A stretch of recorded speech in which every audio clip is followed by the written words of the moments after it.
কবি নজরুল ইসলামের একটা কথা ছিল কিংবা একটা লেখা এরকম ছিল, আমি জানি চিরজীবন আমাকে কাঁদতে হবে, কারণ আমি যে তোমাকে চেয়েছি। আসলেই আমি যে তাকে চেয়েছি এই জন্য আমাকে সারা জীবন কাটতে হবে, কারণ আমি তাকে কোনোদিন পাবো না, আর পাইনি বলেই আমার কান্না করতে হয়।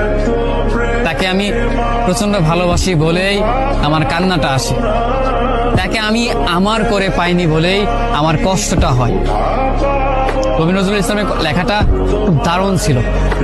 আসলেই তাকে পাইনি বলে আমাকে সারা জীবন কান্না করতে হবে।